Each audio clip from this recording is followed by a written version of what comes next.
ঢাকা এক্সপ্রেসের নিউজরুম থেকে সবাইকে স্বাগত জানাচ্ছি আমি রানী সাবালা ঈশা। দর্শক, আজ আমরা কথা বলবো আইপিএল এবং পিএসএল নিয়ে। আপনারা জানেন ভারত পাকিস্তান সংঘাতের কারণে এই উভয় টুর্নামেন্ট বন্ধ হয়ে গিয়েছিল।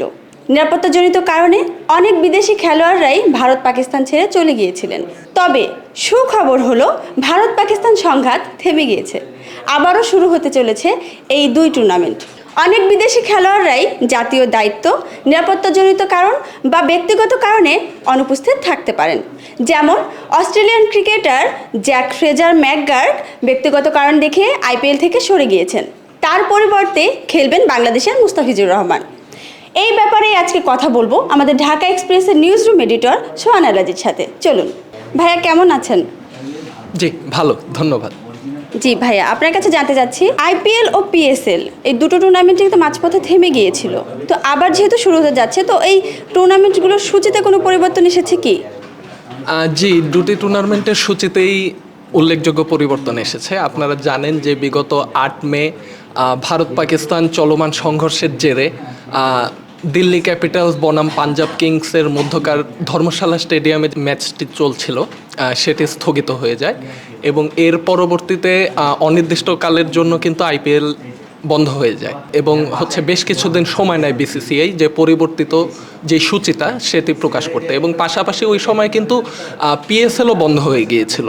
তো এরপরে পিএসএল এবং আইপিএল কর্তৃপক্ষ দুপক্ষই পরিবর্তিত সূচি প্রকাশ করেছে, যেখানে মজার ব্যাপার যে আগামী 17 মে দুটো টুর্নামেন্টই আবার মাঠে গড়াতে চলেছে। আচ্ছা ভাই, আপনি যে বলছিলেন যে ম্যাচ চলাকালীন যে দুটো দেশের মধ্যে যে সংঘাত আমরা দেখেছি, ভারত পাকিস্তানের যে সংঘাত চলছিল, তো এসব সংঘাত প্রত্যেকটা ম্যাচেই তো প্রভাব ফেলছে, তো এটা সুদূর প্রসারী প্রভাব কীরকম বুঝছেন আপনি?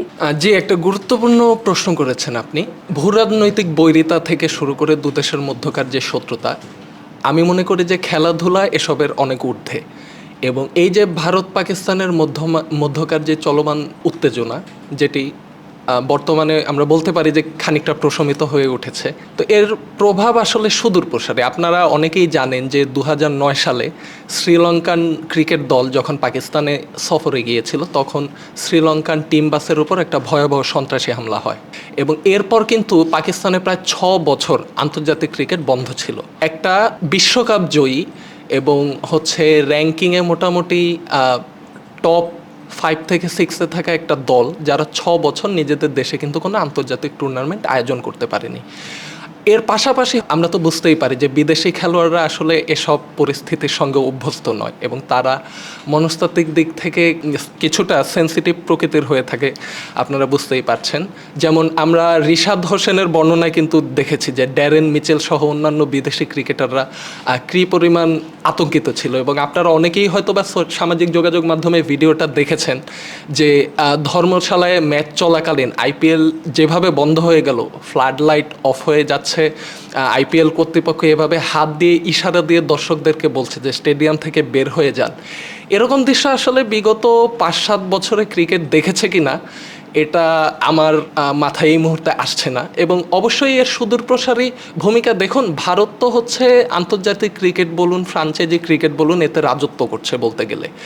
আইসিসি বা ইন্টারন্যাশনাল ক্রিকেট কাউন্সিলকে আসলে বিসিসিআই নিয়ন্ত্রণ করে, বা এটা বিসিসিআই নিয়ন্ত্রিত একটা সংগঠন, এই কথাও আমরা আসলে দর্শকদের মধ্যে প্রচলিত দেখি। তো ভারত যেহেতু এত বড় একটা দেশ এবং ভারতের এতখানি প্রভাব, তো ভারতের ক্রিকেটে এটা যত না প্রভাব রাখবে, কিন্তু পাকিস্তানের ক্রিকেটে কিন্তু এ ধরনের ঘটনা পূর্ববর্তী সময়ে একটা বড় ইম্প্যাক্ট ফেলেছিল, যে কারণে দেশটি নিজেদের মাটিতে প্রায় 6 বছর আন্তর্জাতিক ক্রিকেটের আয়োজন করতে পারেনি। তো ডেফিনেটলি এটা পাকিস্তানের জন্য অবশ্যই একটা অশনি সংকেত, বা পাকিস্তান ক্রিকেটের জন্য একটা নেগেটিভ অধ্যায় বলে আমি মনে করি। তো ভাইয়া, পিএসএলে বাংলাদেশি খেলোয়াড় খেললেও আইপিএলে কিন্তু কোনো বাংলাদেশি খেলোয়াড় ছিলেন না, অংশগ্রহণ করছিলেন না, কিন্তু ঘটনাক্রমে মুস্তাফিজুর রহমান যুক্ত হতে যাচ্ছেন আইপিএলে, তো এই বিষয়টা কিভাবে ব্যাখ্যা করবেন?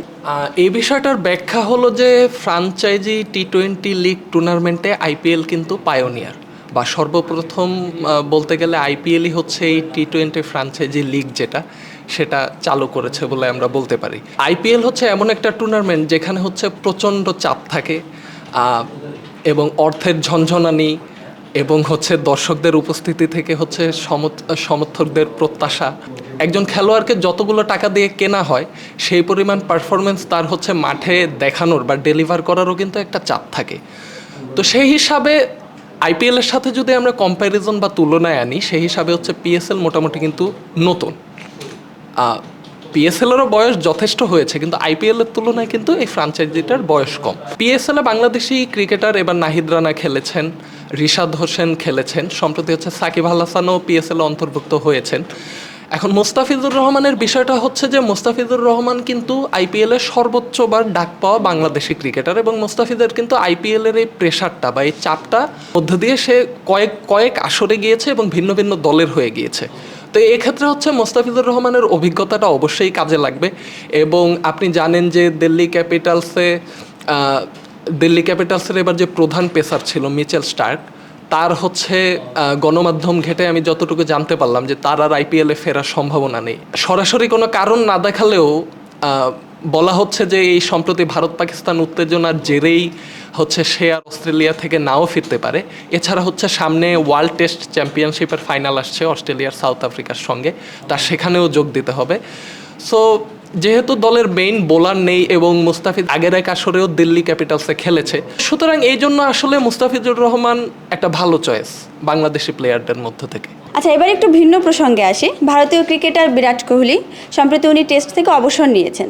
তো গুঞ্জন ছড়িয়েছে যে এই টেস্ট থেকে অবসর নেওয়াটা স্বাভাবিক নয়। তো মানে আপনি আমাদের একটু জানাবেন কি যেটা অস্বাভাবিকতা কোথায়? যে বিরাট কোহলির টেস্ট অবসর নিয়ে যেই আলোচনাটা হচ্ছে সেটার মূল কারণ হচ্ছে বিরাট কোহলির ফিটনেস। কারণ এখনও এই 36 বছর বয়সেও সে আন্তর্জাতিক ক্রিকেটে যেভাবে পারফর্ম করে চলেছে, তো এটা একজন জেনুইন ম্যাচ উইনার সে। এবং হচ্ছে দেখা গেল যে টি-20 ওয়ার্ল্ড কাপের ফাইনালেও সে একটা ম্যাচ জেতানো ইনিংস খেলার পর অবসর নিয়ে নিল। তো আসলে বিরাট কোহলি কেন অবসর নিল এটা এখনও গুঞ্জনের মধ্যেই সীমাবদ্ধ আছে। এখনও পর্যন্ত আসলে এটার কোনো ভেরিফাইড তথ্য আমরা পাইনি। তবে হচ্ছে ভারতের একটা গণমাধ্যম দৈনিক জাগরণ দাবি করেছে বিসিসিআই এর সূত্রের বরাত দিয়ে যে বিরাট কোহলিকে বিসিসিআই বলেছিল যে বিরাট কোহলি টেস্ট খেলার জন্য আনফিট।